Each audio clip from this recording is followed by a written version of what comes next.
Bonjour Caroline Zorn, vous êtes vice-présidente de Strasbourg Eurométropole, vous êtes en charge de l'enseignement supérieur et du numérique, conseillère municipale de Strasbourg, en charge aussi de toutes ces questions autour du numérique, notamment de l'inclusion ou encore de l'ouverture des données. Et puis vous êtes la présidente d'une association à but non lucratif, ADSET, qui regroupe une soixantaine de membres publics, privés, pour le développement des usages numériques citoyens. Je voulais savoir, ma première question, Caroline, c'est qu'appelez-vous les usages numériques citoyens déjà?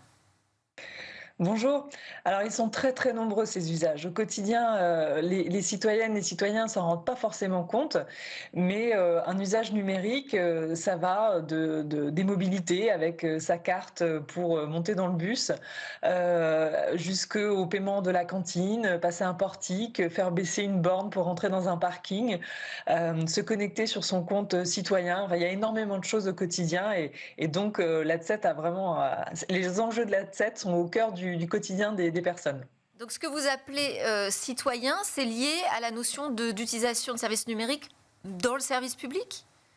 Dans le service public, mais pas uniquement. Quand on parle, par exemple, d'entrer dans un parking, c'est pas forcément un parking qui est géré par une municipalité, mais néanmoins, c'est vraiment pour le quotidien des personnes. Voilà. Donc, les usages numériques citoyens, ça vient un petit peu en contraste avec les usages strictement professionnels. Donc là, c'est dans la vie de tous les jours, on va dire ça comme ça. D'accord. Alors, vous tenez des assises de ces usages numériques citoyens. Cette année, c'était à Marseille, avec pour thème principal l'intelligence artificielle. J'ai envie de dire, bien sûr, of course, mais que va changer l'IA dans ces usages du quotidien? Alors, effectivement, cette année, c'était à Marseille. L'année prochaine, on est à Montpellier. Chaque année, c'est vraiment l'événement phare, en fait, hein, de l'ADSET, où on peut se rencontrer entre eux, justement, ces territoires, ces municipalités, ces métropoles et les industriels, les sociétés innovantes en la matière. Et donc, je vais vous donner des exemples très concrets, hein. Cette année, on a par exemple Pleine Commune et ITAC qui ont été récompensés, puisqu'on organise aussi des trophées des usages numériques citoyens pour leur projet qui est, en fait, c'est un réseau social d'action écologique qui valorise les habitants, les associations et qui utilise l'IA pour la planification écologique. On a aussi Marc-en-Barreuil qui a développé une IA municipale qui va permettre aux citoyens, via WhatsApp, via une messagerie du quotidien, de poser des questions pour avoir des informations relatives aux services publics. Qu'est-ce qu'on mange à la cantine aujourd'hui? Quels sont les horaires d'une piscine? Sans forcément aller sur un site internet.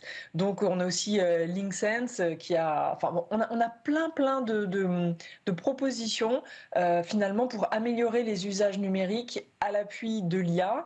Et c'est aussi notre travail de mener des réflexions un peu prospectives pour voir où est-ce qu'on place l'IA pour que ce soit quelque chose d'utile, d'utilisé et d'utilisable. Voilà. Donc il ne s'agit pas de faire de l'IA pour de l'IA. C'est un petit peu l'enjeu cette année. Et partager, j'imagine, des cas pratiques qui fonctionnent déjà, des retours d'expérience au sein des collectivités. La dernière question que je voulais vous poser, c'est quel bilan vous tirez, vous déjà, de ces usages numériques, la manière dont ils ont évolué, dont les citoyens s'en sont emparés depuis vos assises de 2023, et comment vous voyez les choses évoluer? Ce que je veux dire, c'est que l'ADSET est un animateur de réseau, une association qui fait vraiment un travail important, mais qui est aussi une autorité d'enregistrement pour ce qu'on appelle la norme AMC. C'est une norme qui va permettre justement d'avoir toutes ces fonctionnalités, tous ces usages sur un même support, carte physique ou dématérialisée, en protégeant la vie privée des personnes. Et c'est aujourd'hui un élément qui inquiète, pour répondre à votre question, c'est comment est-ce que l'IA va permettre d'accéder au maximum de services tout en protégeant les données, en protégeant ce qu'on va appeler l'intégrité de nos données, de notre vie privée, l'intégrité numérique, hein, c'est un concept que les Suisses ont intégré d'ailleurs dans leur constitution. Donc il faut trouver cet équilibre et il faut trouver l'amélioration des services rendus aux usagers. Et aujourd'hui, on voit une explosion des solutions à base d'IA et toutes n'ont pas le même degré de maturité et de conformité à la réglementation. Et c'est vrai qu'on est très content d'avoir des adhérents à l'ADSET qui sont particulièrement soucieux de ces enjeux. Donc, vigilance, j'ai envie de dire, pour cette année 2024. Merci beaucoup de nous avoir éclairés sur ces sujets. Caroline Zorn, je rappelle que vous êtes la présidente de l'association ADSET, également vice-présidente de Strasbourg Eurométropole. Allez, tout de suite, c'est l'heure de notre débat. On va parler du Bitcoin.